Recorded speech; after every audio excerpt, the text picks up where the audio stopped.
5, 4, 3, 2, 1.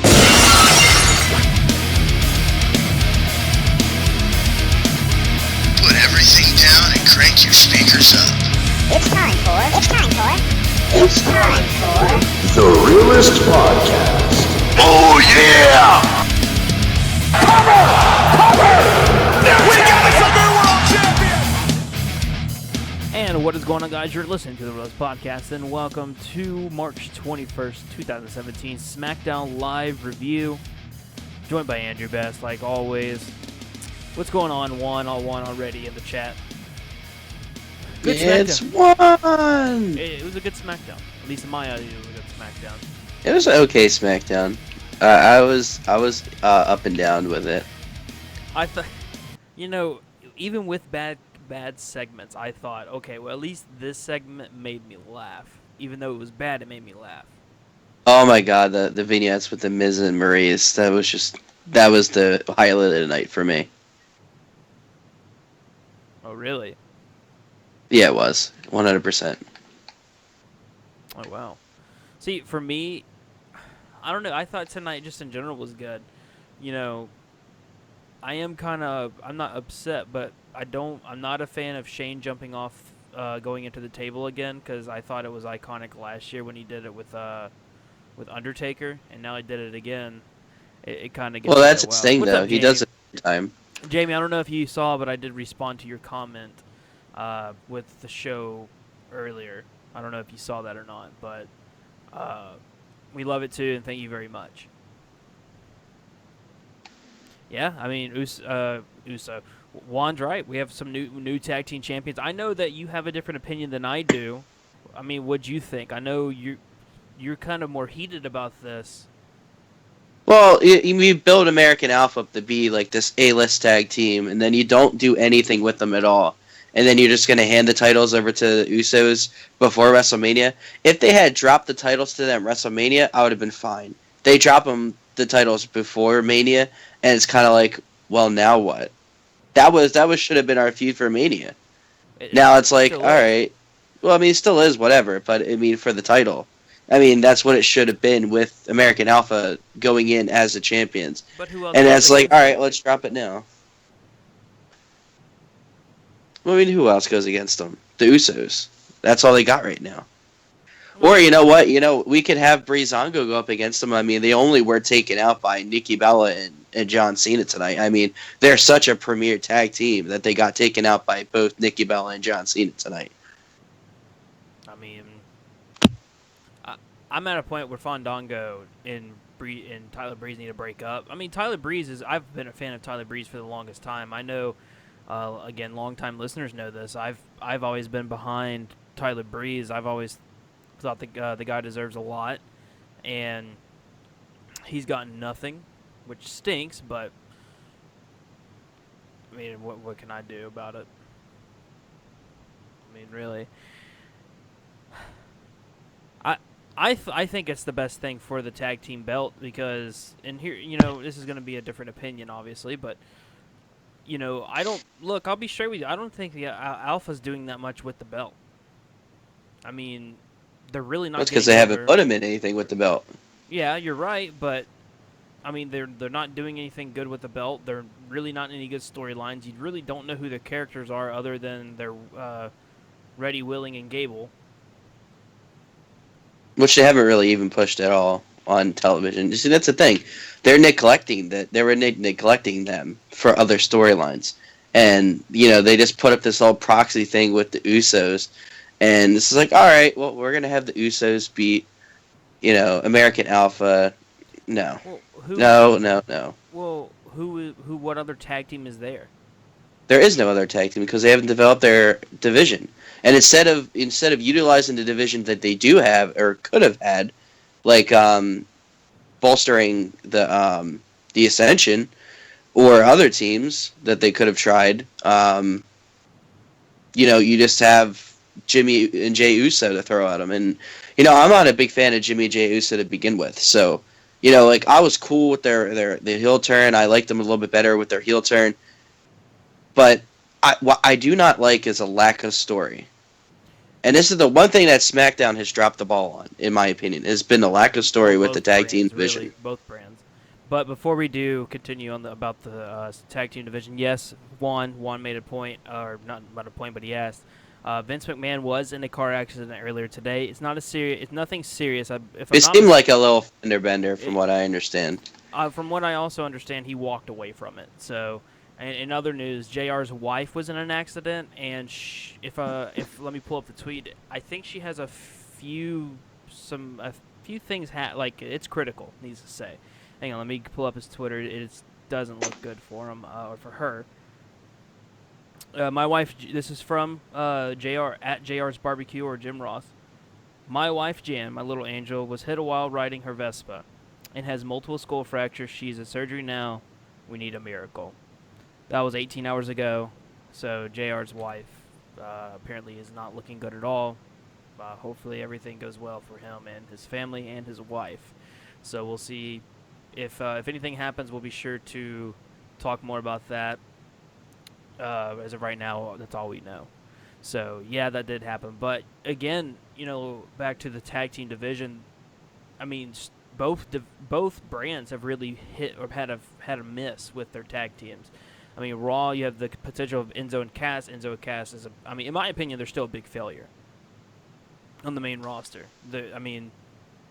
Enzo does nothing but he's a jobber, but he's next to the Hulk basically with Cass. Anderson and Gallows are your champions, getting beat week in and week out, looking really dumb. Cesaro and Sheamus are The New Day is just there now. I mean, who else is there? I mean, Golden Truth, they don't even show up on TV. The first time we've seen them in months is on Ride Along. So, I mean, that right there just explains everything with that division. With SmackDown, they've done more on SmackDown than they have on Raw. It might be a joke. I mean, we saw the Ascension basically get buried week in and week out. Or not week in and week out, 2 straight weeks. What was it? I want to say it was after Elimination Chamber and that Tuesday after. Well, I mean, I don't know what it is that they have against the Ascension or why they don't look upon them, but like since day one, they've taken what was a successful brand from NXT, and it was kind of like, all right, well, this is what worked very well. Let's try this. Oh, it's not working. Oh, that's okay. We're just gonna keep running with it because eventually it's gonna work. That's what that's what they did. If you really think about it, it's kind of like, all right, that's what they did. It worked. Let's try what we want. Oh, it's not working. Cool. Let's keep with it. And there's an old saying. The definition of an insanity is doing the same thing over and over again and expecting a different result. If you're going to keep doing the same thing over and over again and expecting a different result, you're not learning. You're not learning. And, all you're doing is burying your good talent, which would really be successful. And it doesn't take much effort to get the Ascension over if you did it the right way. All you have to do is let them do what they did in NXT. Let them destroy every single tag team. Let them destroy everybody for like at least 3 months. And then right around that 3 months period, you start putting them in real tag team matches where real tag team competitors. Have them absolutely wipe them out. And then you know what they do? You put them up in a tag team match, you have them win the tag team championships, you let them have a nice, solid championship run. And that's something, really, the only champion we've had that has had a successful title run has been, in terms of the tag team division, has been Rhino and Heath Slater. Think about that. Rhino and Heath Slater are the only tag team that had a legitimate, successful title run. Yeah. We also... Since the brand split. Jamie says they don't want the New Day near the audience from the sex tape. Well, if that was the case, then I don't think they would have had Xavier Woods on TV yesterday. And also, they wouldn't have allowed the New Day to joke about it. Oh, yeah, that is true. We can't forget that the Headbangers were also a part of this tag team. But then again, the Headbangers have never been anything serious.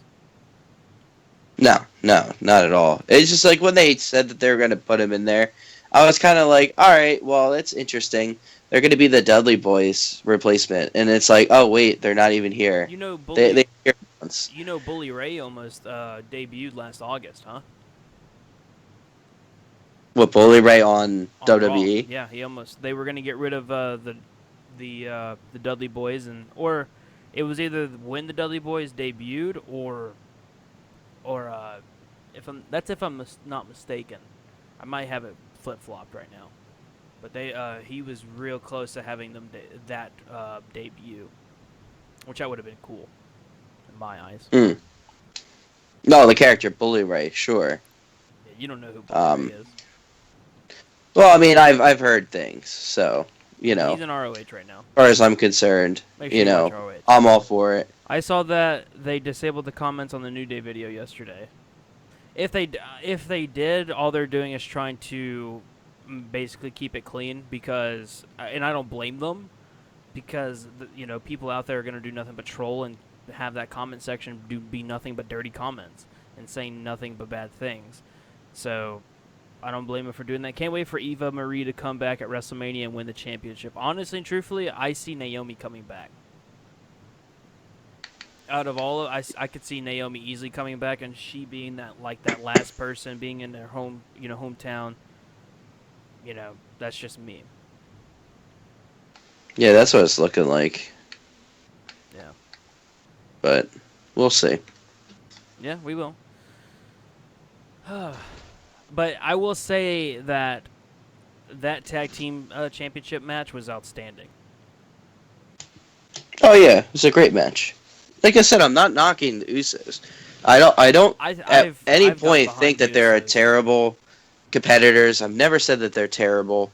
I just, I was never into the Usos when they were face. When they turned heel, it was interesting. It's like, all right, here's a fresh new perspective. Let's see what happens with it. And they can be very entertaining as a heel. And their matches up until that point have not really been super entertaining, at least in my opinion. But tonight, I saw like a whole new side of Jimmy and Jey Uso, and it gave me a little bit more respect for him. But I don't know. Like I said, I was upset with the finish. I have my own reasons for that. I don't. If you're gonna drop the title, drop it at Mania. Don't drop it a few weeks before WrestleMania. It's just you drop value, in my opinion. I'm just saying, our chat here might be trying to get. We need Eva hashtag. We need Eva trending. Michael Andrews and Jamie Kinney, they're all over it. Whew. They're getting ready for it. Well, we need Eva. Eva needs to come back. Personally, I don't understand why they wouldn't allow her. I mean, other than they've had Alexa Bliss, they've had Alexa Bliss being the top heel and the champion for the longest time planned, then I would understand, but I don't understand why they won't allow Eva Marie to be the number one heel. She has so much heat behind her. I mean, remember NXT when she'd be on the mic, they wouldn't allow her to talk. They'd take over. No, not at all. Juan says he loves Usos. But back to the Usos, it's fresh. So I'm actually digging what they're doing right now. I think they're the best. I think they're the best tag team on the roster. I'll be on record to say it. I think they are the best tag team on that SmackDown roster.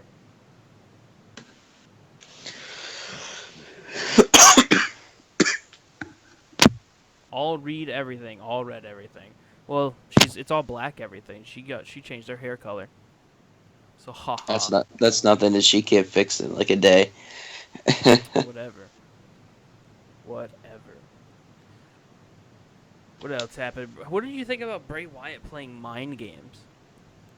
I love everything. With Bray let's Wyatt, be man. real, the entire SmackDown roster doing that. I saw Tyler Breeze, Victor, somebody from the Vaudevillains. Yeah, it was brilliant. I mean, Styles. anything Bray Wyatt is just simply fantastic. And what they've done here is they've reinvented Bray Wyatt in a way that we've needed. We're starting to see a little bit more concentration with Bray Wyatt, which is sorely needed. So yeah, I mean, I'm all for what they're doing right now. I think that they need to keep on pushing that, and they really need to finish strong. I mean, I honestly don't care who wins come WrestleMania. I think either Randy or Bray walking away with the title is a good thing to continue the rivalry. It's not going to end at WrestleMania, and it's going to get a lot better than it is now. All right, I got a question for you. This is coming from Michael. It's not. It's not. Obviously, it's not. It's more of a statement. I wanted to get what you think. Michael Andrews says Bray Wyatt is turning into the Ministry Undertaker, just of the PG era version. I can totally see that. I honestly can.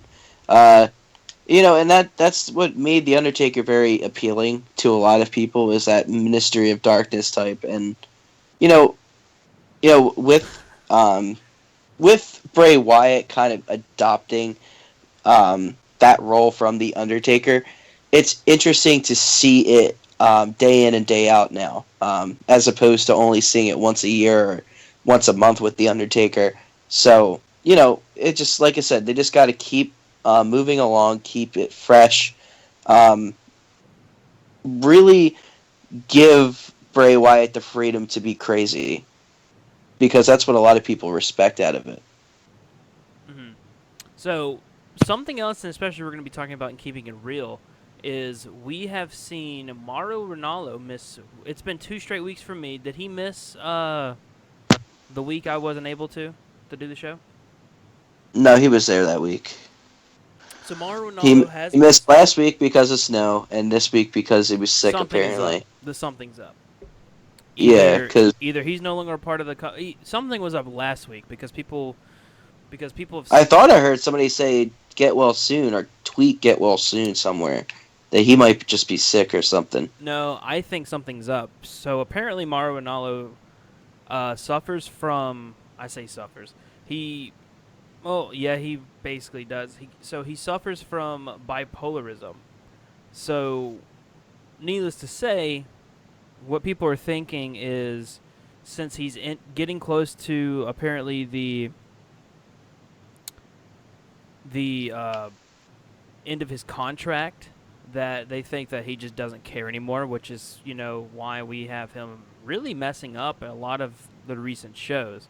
And apparently is part of a reason why Tom Phillips is out there is to kind of intimidate him.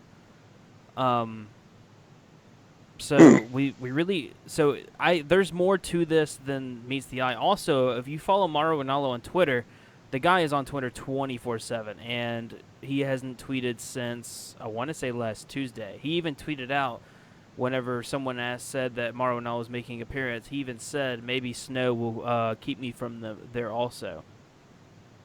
So something is up, and hopefully we'll see what happens. He is going to be a permanent commentator for 2 Live. Well, they can find a new commentator, trust me, especially if they're not getting along anymore.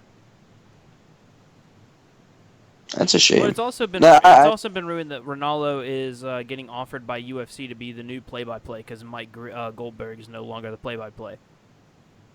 I don't know. I really didn't notice that there was anything going amiss with him in terms of like his work on the mic. I haven't really. He was really messing up a lot. I guess I didn't see it. I normally pick out that stuff too because like I'm constantly on Michael Cole and hounding him on the show. I always will text you or tweet you. Well, Michael Cole messed up again. Kind of like what do with Dana Brooke. Tom Phillips, he had him mess up tonight. So, it happens on live TV, but still. I'll be straight with you. He said the Elimination Chamber was the Hell in a Cell like 5 times. Yes, that is true. He did say that. I also just feel like he wasn't as energetic as he used to be. It was just kind of like what? I don't know. I've always been able to tell that I've been able to tell that something's up, and I always thought, well, maybe it's just he's having an off day type thing because, I mean, I'll be straight with you. There's times where I'll do the show and I'll be just like off. I just don't feel it. Like I mean, there's times I just don't feel like doing it. So everybody goes through that, even, at work or anything, it's just like, really today's just an off day. So, I mean, that's what I'm thinking personally, is it could be that he's just, That's what I thought. At this point, I think something's up. Yeah, there could be that too. Yeah, it really just comes down to like we have to wait and see. Or I mean, this or close to he could actually just be WrestleMania sick. season, he could just be sick. This close to You know. WrestleMania season, you really can't have that happening. Yeah, but I mean, it happens. I mean, you're gonna get sick every once in a while. Last week it was explainable because of the snow. I think that it was because of that. I mean, if you were living over here in the East Coast, we had a pretty screwed up snowstorm, especially if you were north of where I am, up near like Philadelphia or like New York. So, you know, I could see where he wouldn't be able to fly in because of that. So, like, that's acceptable. And like today, like I said, I'm pretty sure I saw somebody tweet get well soon, in terms of Marley Ranallo. So because Tom Phillips was at the announcer's desk again, so maybe that's what it is. Maybe he was just sick. The best way we can really know is if he shows up next week. But when did you ever, in all honesty, have you ever seen Michael Cole miss because he can't show up, or Michael Cole miss because he's sick? Same with JR. Oh no, you know. So that's all. I don't know. It happens though. I mean, it happens sometimes. So JR, well, I'll give JR the excuse because JR had what was it, colon cancer? something like that. Yeah. I like Phillips. He does a good job. I've never been a big fan of Tom Phillips. I'll be honest. He was really good in NXT I've never been a big fan with Corey Graves. of him. I've always thought that the last guy was all. I forgot what his name was. Everybody's calling my phone and texting me. What is up with this? Special guest on the show again. No, not this time. I've never been a fan. I forgot Rich something, if I'm not mistaken, was his name. He was who I was a fan of. But Rich. I'm trying to think of who's Rich. He got let go. He was the former NXT announcer before Tom Phillips took over. Okay, that guy. Yeah. So, that's just my opinion, though. And I don't know. I'm also not a fan of. Well, I can't say that. I'll be a hypocrite. If Michael says if we are that desperate to turn Roman heel, when he comes out, everyone in the arena should turn their back and fold their arms. Ooh. Wait, what? You Michael, mean everybody in the crowd should turn their backs and fold their arms? Yeah. Oh wow. Could you imagine 80,000 people doing that? I could see people doing that if he's face. I wouldn't. I'll tell you this. I went to last year's WrestleMania. I've never heard the boos that I heard. As soon as Triple H's music stopped, it was bad. Best thing ever. Well, who else but Roman? And then here comes that 80s music. Dun-dun-dun. Yeah. Roman. Oh, Roman. Dun-dun-dun-dun-dun-dun. Uh-oh. Oh, man. John Cena defeats Fandango. Carmella ended with a no contest because all the women ran out there. Ah, man. Oh, man, oh, man, oh, man. I want to say this about Baron Corbin. I'm getting really tired of them doing an Irish whip to him into the corner and then him sliding under the ropes coming back. It's like Dean, whenever you do an Irish whip to him and he like goes between the ropes, comes back and clotheslines you. It's getting old. It was really cool when he did it the first time because it's like, oh, that's awesome. But when you do it every week, it's like, okay, like, we get it. Don't Irish whip you into the corner. Yeah, well, I mean, like, everybody has their, like, signature move, and that seems to be one of his growing signature moves, so. I mean, it's the same thing you could say about Dean Ambrose, his clothesline, Randy Orton, his DDT, John Cena, his five-knuckle shuffle, you know.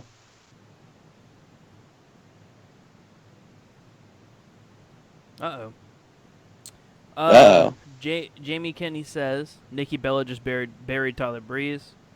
She gets it Yes, from she her did. man, I see. Yeah, probably so. That's what I said. Like, that was the other thing that made me upset. Like, the fact that Breezango. I mean, like, I understand that John Cena wasn't going to lose to Fandango. I mean, let's be real. In a perfect world, Fandango's never beaten John. Um, but just have Nikki Bella, come in there and the two of them pretty much take out Breezango on their own. It's just like, wow. Like, oh, that's really nice. Tyler Breeze used to be something. And there it is again. An NXT talent that kind of worked and had talent, and then they bring him over to the main roster, and it's kind of like, all right, well, you did really good over here. Let's take this and we'll put you over here, and we'll have you do this. Oh, it's not getting over with the fans? That's cool. We'll just keep running with it. It'll work eventually. Trust me. It's like Stardust. It's Stardust all over again. Oh, let's do Stardust. Oh, okay, for the first month or so. Ooh, this is a really interesting idea. He's kind of becoming Goldust. Okay, well, how much longer is this going to go on? Ooh, you want to change back? No, you can't do that. It's working. Mm-hmm. Is it WWE? Is it? No, it totally is. 100%. I don't know. There's only so much a smart fan could take before they kind of like get so frustrated beyond the point of no return. Yeah.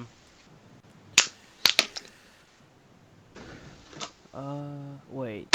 I'm having to recover stuff because something got locked, which is why I'm like...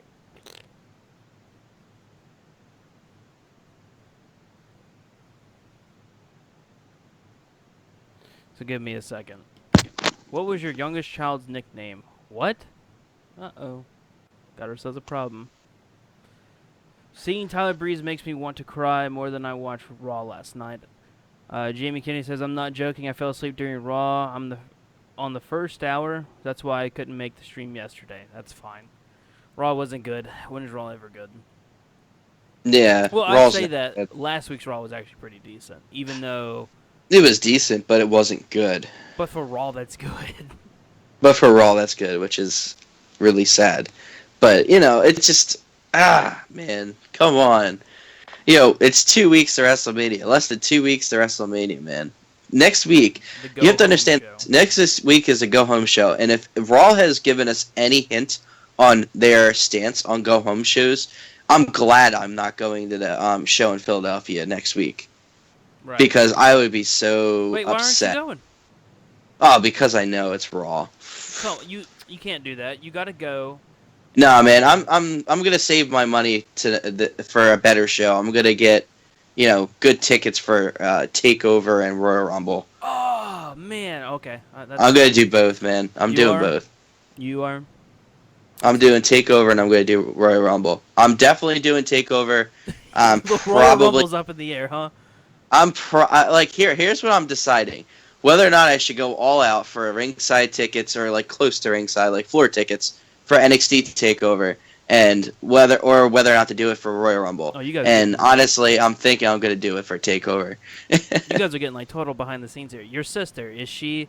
Now, will she go to Takeover with you? Because I know she's a fan, but if I'm not mistaken, you've told me that she's not a fan of NXT, or she doesn't. Nah, if she's going to NXT, I'll be very surprised. I mean, I'm sure she might go to Royal Rumble.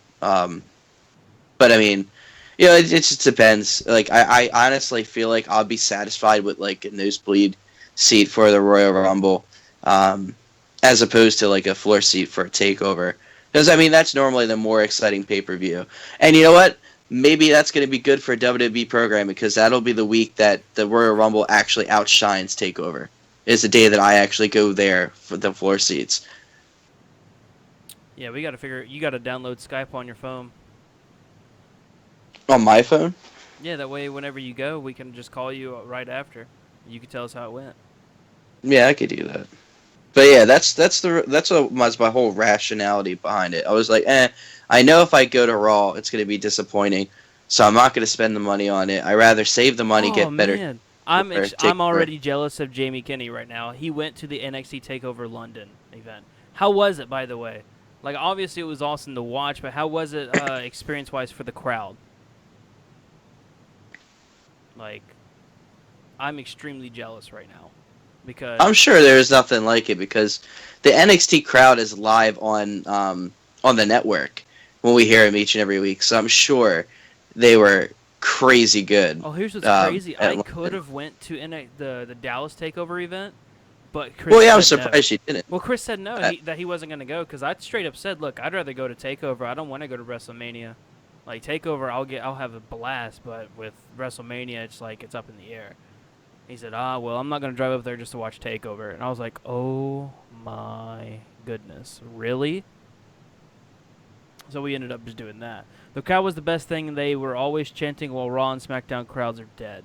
Well, I mean, Raw, we've had this discussion before. I mean, when you have a TV crowd, it's more of, the parents and their kids. So unless you go to like a big town, and usually like Chicago and stuff will get loud, but then again, Raw and SmackDown is always kind of boring.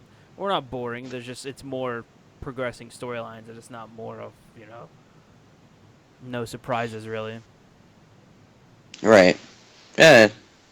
I mean, there are certain nights where they actually will give you more bang for your buck. Like, I know the one Monday Night Raw I went to when Roman Reigns had his title on the line, a title opportunity on the line, his career on the line, and he won the WWE Championship. Like, that was an actual, like, really awesome event. I mean, Well, that's right. That was the in crowd. Philadelphia, wasn't it?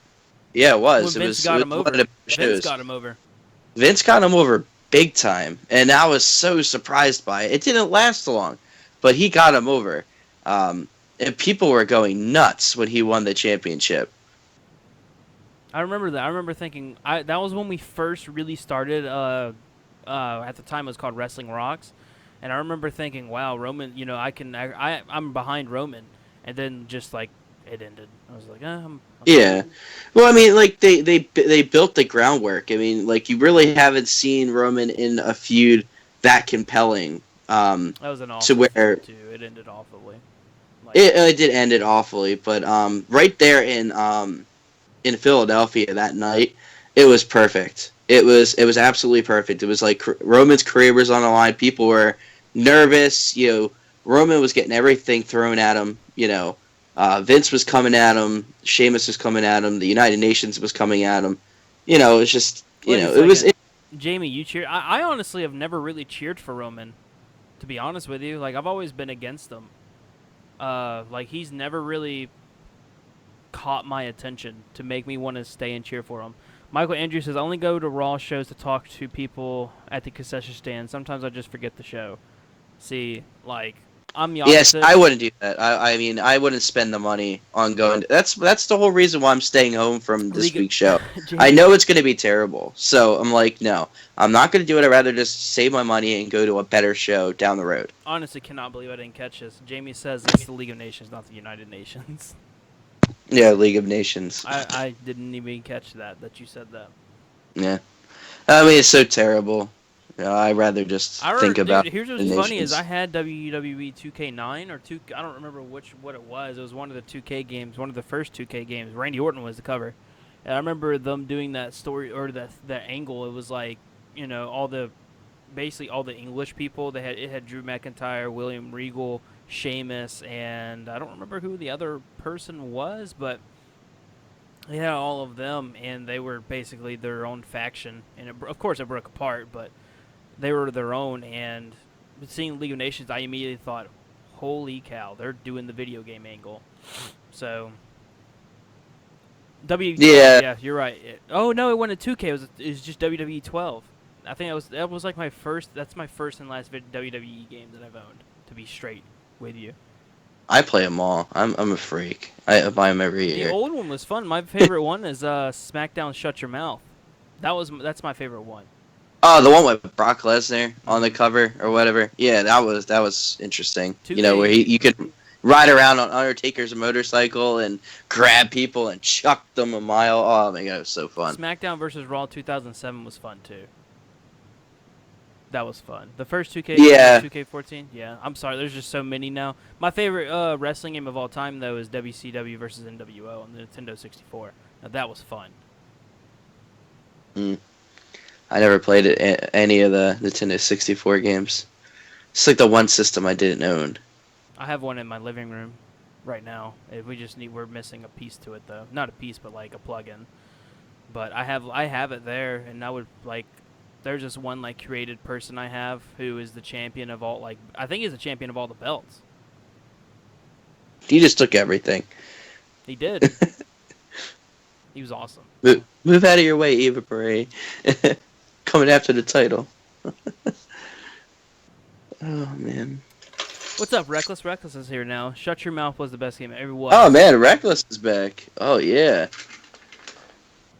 Yeah. Got the chat booming tonight. I remember playing story mode, and you would go through the pay-per-view cycles. And, you would... Oh, yeah.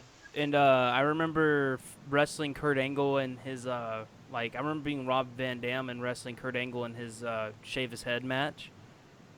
Yeah. I remember trying to think of everything. Smackdown versus Raw 2006 and Smackdown. They got rid of that. I mean, they did. They got rid of that for more character-driven storylines. But, my issue with the game, today, is that I had a lot of issues with the story mode. The fact that they, their mouse didn't, talk with the dialogue. And now on this one, they don't talk at all. It's just, awesome. Oh, you didn't. You don't even talk. You didn't even talk back then. Oh no, not back then. But they added that in the most recent 2K15. You would actually talk, but it'd be very generic things. And what they did is they kept the generic things, but they took out the dialogue so that nobody talked. Renee Young doesn't talk. You don't talk. So it's it's left up to interpretation where you have to read everything, and it's a step backwards for me. So that drives me crazy. I know that's how it used to be, but they started adding the voice modules to kind of get it more realistic, and they took all that away because people were complaining about how generic it was. Well, it doesn't help that. I mean, I think all their wrestling games are dumb now. I really do. I said, I haven't been a fan of a wrestling game since, honestly and truthfully, since, Shut Your Mouth, it starts off with the draft. And you can either pick what brand you go to, or you can be drafted. I remember Vince got first pick, and Vince always went for Brock. That was his first pick every time was Brock Lesnar. Right. But the only person that never got drafted was The Undertaker because he was the undisputed champion, so he was forced to be on both brands. Right. Yeah, those are the good old days. I don't know, man. It just for me, I think the quality of the game has gotten better in terms of the mechanics, but the story-driven stuff has gone away. It takes so long for you to become number one contender for any of the titles, and now they kind of added the point where you can hold two titles at once instead of you having a vacated title while you're chasing another. But it takes weeks to get to that number one contendership, and it's just so much time, out of your schedule, and they're trying to make it more realistic to where it's it doesn't happen overnight. But at least with the other games, man, you were able to play for a month, and a month of, the 4 weeks before the pay-per-view. And at the pay-per-view, you get your title shot. This time, it's just you'll wait a whole year, and then you'll finally get your title shot. Yeah, Jamie, this is what happens when one of the hosts of the show is ADD, and it's easy to distract him. Jamie says, I love that we're talking about WWE games. Yeah, that's what happens. I remember one of the SmackDown versus Raws, you would go through the Raw and SmackDown storylines, and one of the other storylines is, no lie, I'm not lying to you when I say this, was one of the divas turned you into a diva. She had magic powers and turned you into a diva, and I was I remember being so lost because I was playing as John Cena and I turned into a female. That's terrible. I know they used to do things with the Undertaker, like almost every time someone would steal the Undertaker's urn and force him to face you, and then he would take his urn back, but he still want to face you, and it'd be at WrestleMania. Man, I remember the Undertaker back in SmackDown versus Raw. SmackDown. Shut Your Mouth. I hated facing the Undertaker. He was so hard to face. It sucked. But I remember in that game, like it would honestly and truthfully get so much harder throughout the game. Like, Oh yeah, oh my like the goodness, difficulty would change. I absolutely hated it. Reckless said, "What happened? What happens when Shane comes out in WrestleMania and tells AJ I didn't say I'm gonna be your opponent, and then Kurt Angle's music hits, the crowd goes crazy? That would be awesome." Well, I mean, today kind of really just like showed that. Steal that deal. Yeah. Oh yeah, you're in America, different time zones. Yeah. Wait. What? I'm confused with that one. But yeah, I was never the Undertaker. I just remember the Undertaker in that game being a douchebag. I remember one time I won the belt from him, but he came out, whipped my ass, and stole the belt. And JR came to me. He's like, "Hey, here's your belt back. You probably shouldn't allow him to do that to you." I was just like, "I know, I'm sorry." Oh man. Hey, I was RVD, and Stone Cold became my tag team partner. Oh I man, think yeah, we that was a good roster too, man. You had Goldberg, you had RVD, you had No, Undertaker, Goldberg wasn't Brock. there yet. You sure? I'm pretty sure. Yeah, I don't know if it was Here Comes the Pain or whatever like that. I think it was Because it was Goldberg and Brock Lesnar were on there. Undertaker was on there. I think that was my favorite one because like 90% of that story was you like trying to impress every diva, and it's like each diva had their own storyline, and you had to unlock them I don't think you as could your be a manager. diva, or I don't think you could be a woman in this. No, not in those games. Not in any of them. I don't think for story mode, unless it's like a Hall of Fame free play. But yeah, I mean, that's what happens though. Like with SmackDown and how it's kind of up and down. It's like, all right, well, we get distracted with other things that are, more nostalgic than SmackDown this week because SmackDown, like you said, it was a good show. It kind of was, but there was times where I was kind of like, is it over yet? Snooze button, please. Not as bad as Raw, not nearly as bad as Raw. But snooze button. Yeah. But I tell you what, the Total Bellas promo with Maurice and Miz, oh, that was so entertaining. Yeah. I don't know why Funny. it was just so funny as hell. Yeah, it was funny. It was. I think we've hit everything that we can. Again, if you listen to our show, every long time listener knows that we did shows all week. We're gonna be forgot. Fans of Jericho cheers me on, man. Reckless says, I think Raw was better than SmackDown this week. I disagree. Miz was basically John Cena in that promo. He was John Cena. Wait. The Miz didn't do a promo. What are you talking about? Miz wasn't even on TV today. No, it was John Cena and Nikki, man. That was awesome. Total Bellas, man. I'm so watching that after this week. Yeah, dude. Totally. It did. I remember my mom actually came in there to watch it. Well, let me rephrase that. My mom came in there because she wanted the TV, and she's like, "I want to spend quality time with you." Yeah, I bet. She looked at me and she was like, "What are we watching?" I was like, "They're making fun of them." Don't judge me right now. I promise. It's not this bad. You violated Rule 40 of the John Cena house rules. Yeah. So, but yeah, I think that is gonna do it for us today. This Thursday we're gonna be doing next big thing, talking the storylines for the NXT for what's going on NXT-wise with the storylines. Next, this Saturday, we're going to be talking Marwanala. We're going to be talking about everything that's going on right now, what we think. Hopefully we'll have Kyle. I know Kyle's trying to get a new job, but he can come back to the shows right now, which is the bigger problem is that he works nights, so that's why he isn't able. And that's why he's a part-timer. He'll forever be a part-timer. Well, I think Brian, too. Like, Brian, he lives in, like, a different country. I mean, he lives in New Zealand, so... Yeah, he lives in New Zealand, so... But all right, so until next time, peace out.